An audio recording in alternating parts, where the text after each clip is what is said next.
আজকে আপনাদের চট্টগ্রামের একটা হিডেন প্লেসের সাথে পরিচয় করিয়ে দেব। হ্যালো এভরিওয়ান, আসসালামু আলাইকুম।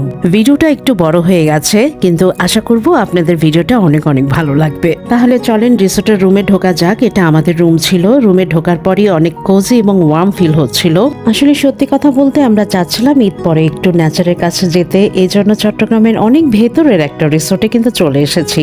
এই জায়গাটা অনেকেই চেনে না, অনেকেই দেখেনি, অনেকেই জানে না, একটা হিডেন প্লেসই বলতে পারেন। আমরা দুটা রুম নিয়েছিলাম কারণ আমরা ফ্যামিলির সবাই গিয়েছিলাম। তো আমার বাচ্চা দুইটা এই রুমে থাকবে। এই রুমটাও অনেক বেশি সুন্দর। আসলে এই রুমটা আমারই নেওয়ার কথা ছিল, কিন্তু একটা বারান্দাটার জন্য আমার মেয়ে বলল যে না মামনি, এই রুমটা আমরাই নিব, তোমরা পাশের রুমটা নাও। তো এই রুমটা তুলনামূলক কিন্তু বেশ বড় ছিল, আর বারান্দা দিয়ে ভিউটা জাস্ট অসাম, এত ভালো লাগছিল। তো মেয়ে যেহেতু বায়না করেছে, এই জন্য আমি আর কিছুই বলিনি। তো আমরা যাওয়ার পরে একটু ফ্রেশ হয়ে আমি যখন রুমগুলো ভিজিট করছিলাম, তারপরে দেখি এখানে সব খাবার দাবার চলেও এসেছে। আর এখানে যা কিছু দেখছেন সবই কিন্তু একদমই অর্গানিক। পাপায়া জুস থেকে শুরু করে আম, আনারস, মিষ্টি, সন্দেশ সবকিছুই অর্গানিক। মানে এই ফার্মে এগুলো প্রোডাকশন হয়, আর এই ফার্মের গাছেরই সব ফল ফলসি আমরা খাবো। মানে আজকে আমরা যা কিছু খাবো সব এই ফার্মেই হয়ে থাকে। রাতের খাবারটা এবং সকালের খাবারটাও আপনাদের সাথে শেয়ার করব। দেখবেন এই ফার্মের জিনিসই আমি খাচ্ছি। অনেক মজার একটা ব্যাপার ছিল। যেহেতু গাছ থেকে পেরেই আমাদেরকে সার্ভ করা হয়েছে, এই জন্য কিন্তু আমি খুব আগ্রহ করেই সব ফ্রুটসই খাচ্ছিলাম। আর মিষ্টি সন্দেশটা আমার খাওয়ার কোনো ইচ্ছা ছিল না, কিন্তু আমার হাজবেন্ডের অন রিকোয়েস্টে আমি খেয়েছি। সত্যি সেগুলো অসাধারণ ছিল। তো যাই হোক, খাওয়া দাওয়ার পরে বের হয়ে গেলাম। পুরো ফার্মটা ঘুরে দেখবো এবং আপনাদের দেখাবো। যদিও বিকাল হয়ে গেছে, আর পুরোটা ফার্ম দেখানো কোনোভাবেই পসিবল না, কারণ এটা কিন্তু 600 বিঘার উপরে ফার্মটা প্রতিষ্ঠিত। হ্যাঁ, আমি চলে এসেছি খাগড়াছড়ি মানিকছড়িতে তিনটাহরি টি গার্ডেনে। আর এই নামটা একটু অদ্ভুত হলেও জায়গাটা কিন্তু সত্যি অনেক সুন্দর। তিনটাহরি টি গার্ডেনে আমি এসেছি এবং চা বাগানটাই আমি দেখবো এবং আপনাদের দেখাবো। আর চা বাগানটাই এই তিনটাহরি অ্যাগ্রোর স্পেশাল জায়গা। সত্যি কথা বলতে তিনটাহরি অ্যাগ্রোতে দেখার মতো অনেক কিছু আছে। এখানে পার্সিয়ান ক্যাটগুলো রেখে দিয়েছে অনেকগুলো। আমার বাচ্চা দুইটা তো ওখানে যেই স্টাক হয়ে গেছে, ওরা তো বিল্লি অনেক পছন্দ করে। তো যাই হোক, চলেন চা বাগানটা একটু দেখি। চা বাগানটা পুরোটাই পাহাড়ে ঘেরা সবুজ অরণ্যের মতো চা বাগান। অদ্ভুত সুন্দর ছিল চা বাগানটা।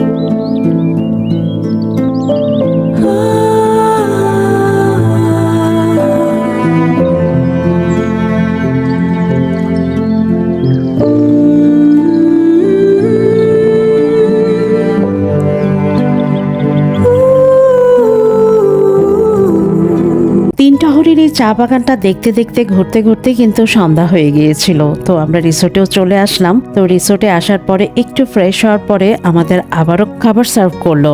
আর খাবারের ভিতরে কিছু ঝাল কিছু আছে কিনা আমি খুঁজছিলাম। তো এখানে সমুচাটাও দিয়েছিল, আর অনেক ধরনের ফ্রুটস তো ছিলই। এক্সট্রা হিসেবে কাঁঠালটা ছিল, আর কাঁঠালটা যদিও আমি খাই না, তারপরেও খেয়ে দেখলাম।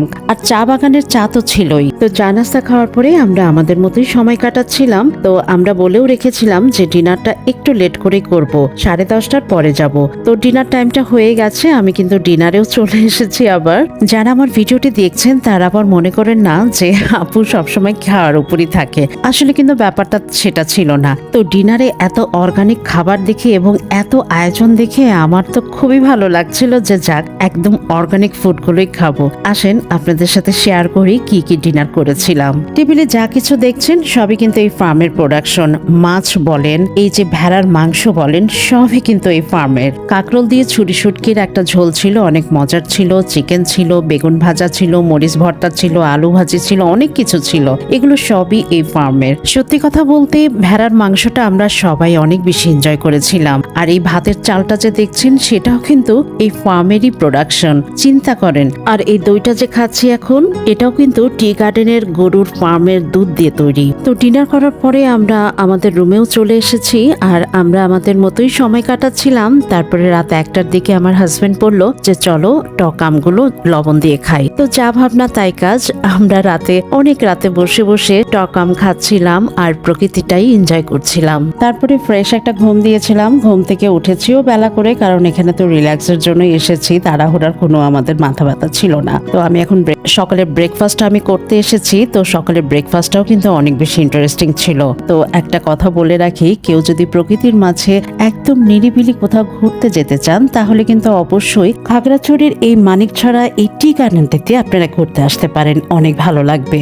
আসেন দেখেন আমাদের ব্রেকফাস্টে কি কি ছিল। পান্তা ভাত ছিল, আলু ভাজি ছিল, ডাল ছিল, পরোটা ছিল, পরোটা আবার 2 রকমের ছিল, আর আবারও ভেড়ার মাংস ছিল।